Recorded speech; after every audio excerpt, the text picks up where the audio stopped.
Howdy folks, Jambareeqi here, and recently I went to go and watch Aardman's newest animated film, Aardman. This film centers on a tribe of dysfunctional cavemen who live happily and peacefully in a little valley together. However, one day, Lord Noof, the governor of a local bronze city, decides to take over the valley so it could be mined for bronze. So Doug, the most optimistic member of the Stone Age tribe, decides to make a deal with Lord Noof. How about a football game between the Stone Age and the Bronze Age? If the Stone Age wins, then they'll get their valley back. If the Bronze Age wins, then the cavemen will have to mine for bronze for Lord Noof. I'll admit that when I first saw the premise for this movie, I wasn't that hooked or impressed. It seemed to be relying on the gimmick of, what if cavemen played football? It reminded me heavily of those stupid goofy movies like, what if a golden retriever played basketball? What if a chimpanzee played hockey? After watching the film, I wouldn't say it's that gimmicky, but I also wouldn't say that it's Aardman's best work, I'm afraid. But don't get me wrong, it's not a bad movie, I just expected better from Aardman. The heart of the film is this quirky Stone Age tribe. There's something really adorably innocent about them, and I did find them to be incredibly charming. They're very naive and not very good Neanderthals, but there's just something really sweet about them, and they're always happy, just living and being themselves. Doug, the most developed member of the Stone Age tribe, is really appealing. There's just something inspiring about how he never gives up and how he believes that this silly tribe can do more. I certainly admire how he doesn't think little of himself or his community, and he believes that he can achieve anything. The chief of the tribe may not be as optimistic as Doug, but you can definitely tell that he loves and cares for this tribe. He doesn't look down upon them, he's just realistic and honest about what his tribe is capable of doing. There's a Bronze City character who actually betrays her entire community to go and coach the Stone Age tribe, because she feels as if she's not getting any respect as a female football player back in her community. When I first saw Gooner in the trailers, I was thinking, oh, we're having another obligated love interest for our lead character. And you know what? Surprisingly, no, that's not the point of Gooner. She's her own person, and she's a really skilled football player.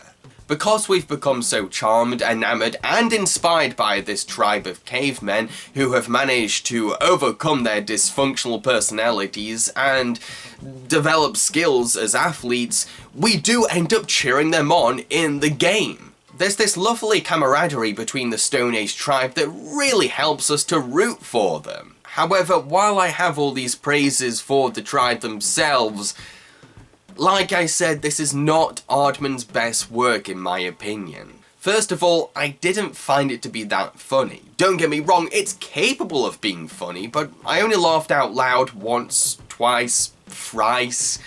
A lot of jokes did miss. The thing is, a lot of the humour depends on the single traits of the characters, which means that a lot of the jokes do become very repetitive. I think the strongest running gag in the film is the messenger bird, voiced by Rob Brydon, who serves as a way of communication between Lord Noof and the Queen, and it's great to hear Rob trying to do impressions of both sides. My other issue is I don't think that Lord Noof is a very entertaining or memorable villain. He's quite plain and kind of annoying. His only motive, his only desire is bronze. And how's that any different to all those generic villains we've seen before in animated films that just want gold? I feel as if that Lord Noof is the character that's trying the hardest to be funny, but he ends up becoming kind of obnoxious because of this.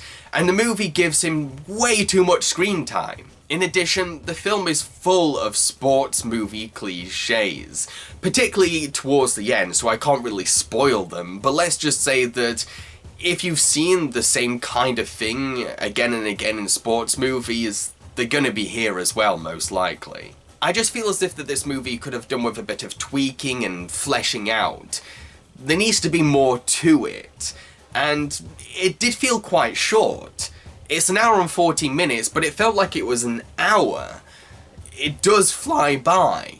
Again, I don't hate this movie, it's quite endearing and charming, but I just honestly can't put it on the same level as Chicken Run or Curse of the Were Rabbit or Arthur Christmas. It's just okay for what it is, and better than what the trailers imply.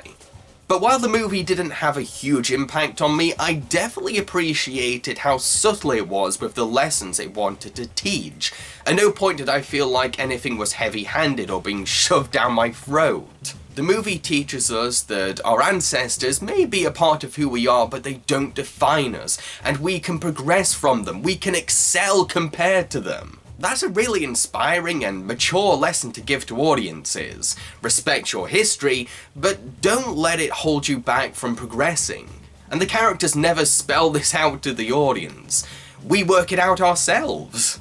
To conclude, if you want to see a goofy sports comedy about the Bronze Age and the Stone Age having a football game with charming characters you end up rooting for and a lot of heart to its story, then I think you might enjoy Early Man. But you might not find this movie to be as funny or impactful as Aardman's other animated films. It kind of plays it safe for the most part. I liked Early Man, but I didn't love it. It just didn't have that extra oomph. I've been Jambareeqi and I hope you enjoyed this review. If you did, then feel free to subscribe to my channel because I make a lot of videos quite like this one. Also, consider supporting me by making a monthly pledge to my Patreon in return for awesome rewards. Thank you. Cheerio, folks.